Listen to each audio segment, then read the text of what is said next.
سوچ میں موچ لے کے پیدا ہونے والی کیڑوں تک میں اپنی ایک بات پہنچانا کہ تجھ سے اور جنت سے کیا مطلب، وہاں بھی دور ہو ہم رسول اللہ کے، جنت رسول اللہ کا۔ میں جو آپ کو مطلب بتانا چاہ رہا ہوں، جس طرح ایک پوزیشن ہوتا ہے، منسٹری، کوئی ایم پی ہوتا ہے، کوئی ایم ایل اے ہوتا ہے، کوئی کچھ ہوتا ہے، ایک عہدہ ہوتا ہے، تو عبادت کے اونچے مرتبے پہ جو فائز ہو اسے غوث کہتے ہیں، ولایت کے اونچے مرتبے پہ جو فائز ہو اسے غوث کہتے ہیں۔ اعلیٰ حضرت کیا فرماتے ہیں کہ حضور غوث اعظم کی بارگاہ میں کہ تو ہے وہ غوث کہ ہر غوث ہے شہدا تیرا، یعنی آپ ولایت کے اس مرتبے پہ فائز ہے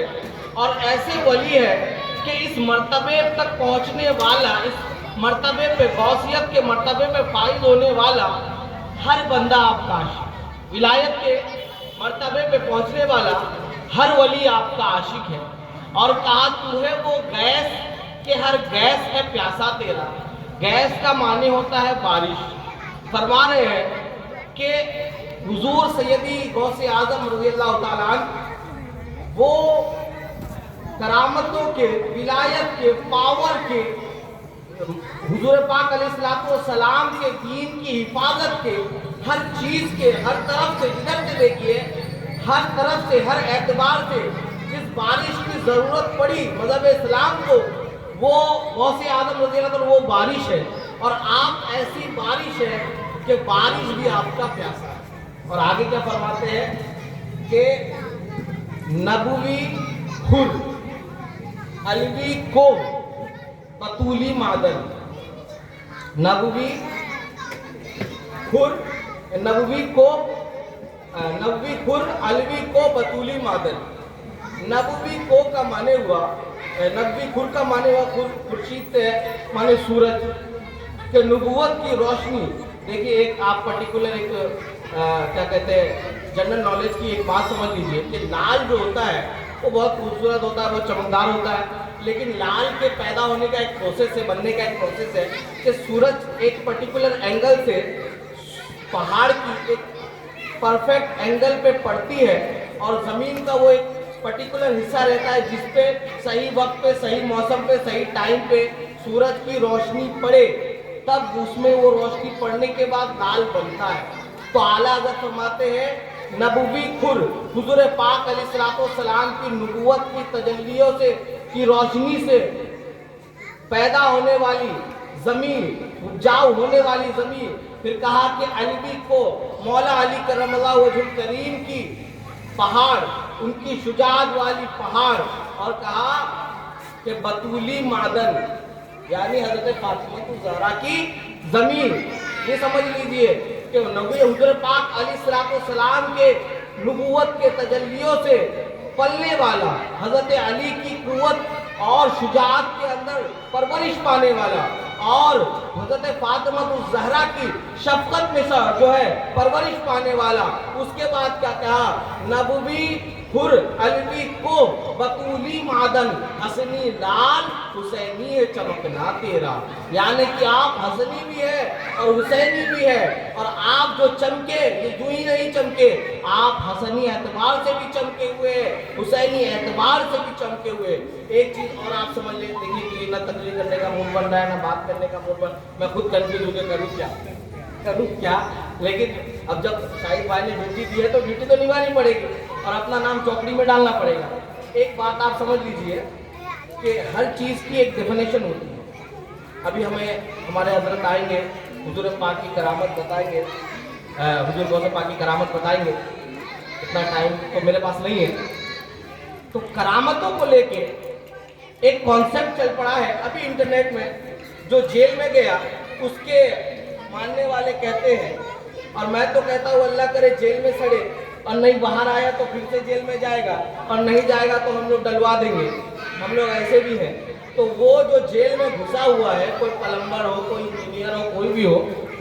اس کے علائقہ اس کے ماننے والے کہتے ہیں کہ ایسے کیسے ہو گیا، مردہ زندہ کر دیا، غوث پاک کا ایسا کہیں ہوتا ہے کیا؟ ارے ایسا کیسے ہو گیا، کشتی کیا، کچھ بھی سنی مولوی مطلب کچھ بھی،